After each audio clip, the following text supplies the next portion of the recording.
So hello friends, अब हमारा next topic है rules to obtain an image. अब तक हमने ये पढ़ा है कि centre of curvature, focus, principal axis, ये सब होते क्या है, यानी कि इन सबसे रिलेटेड टर्म्स पढ़े हैं। अब हम जो टर्म्स पढ़े हैं उसका यूज हम यहाँ पे करेंगे। कैसे? क्योंकि अलग अलग एंगल से जब रेज आएंगी तो वो अलग अलग यहाँ पे फॉर्म होती हैं। तो चलिए स्टार्ट करते हैं। तो अब हम पहले पढ़ेंगे कॉनकेव मिरर का। तो कॉनकेव मिरर के टोटल 4 रूल्स हैं। तो पहला रूल क्या है कि अगर कोई रेस पैरेलल आ रही है प्रिंसिपल एक्सिस के तो वो डायरेक्ट फोकस से पास होगी। नेक्स्ट हमारा रूल इसका जस्ट उल्टा है कि अगर कोई रे फोकस से पास हुई है तो प्रिंसिपल एक्सिस से वो पैरेलल होगी।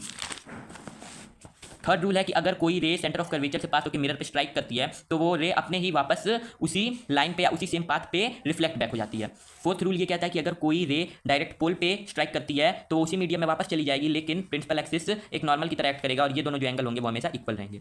अब हम बात करते हैं कॉन्वेक्स मिरर की। कॉन्वेक्स मिरर में पहले और दूसरे अप्रॉक्स सेम ही है। क्या कि अगर कोई रेस पैरेलल आ रही है तो वो फोकस से ऐसा लगता है कि कोई एक रे है जो अपीयर्स टू होती है फोकस से उसी लाइन पे उसी से सीधे चली जाती है, डाइवर्ज हो जाती है। अगर कोई रे पैरेलल आती है प्रिंसिपल एक्सिस के कॉन्वेक्स मिरर में तो वो फोकस से ही ओरिजिनेट होके ऐसा अपीयर होता है कि वो फोकस से ओरिजिनेट हो रही है, उसी सेम लाइन पे या सेम एक्सिस पे रिफ्लेक्ट बैक हो जाती है। सेम इसी का अपोजिट दूसरा वाला है कि अगर कोई रेज ऐसे अपीयर हो रही है कि डायरेक्ट फोकस पे पास कर रही है या अपीयर्स टू हो रही है कि डायरेक्ट फोकस पे पास करेगी तो वो रिफ्लेक्ट होकर प्रिंसिपल एक्सिस के पैरेलल हो जाती है। थर्ड रूल हमारा ये कहता है कि अगर कोई रे डायरेक्ट ऐसा अपीयर होता है कि डायरेक्ट सेंटर ऑफ कर्वेचर पे पास होगी तो उसी लाइन पे या उसी पाथ पे रिफ्लेक्ट बैक हो जाती है।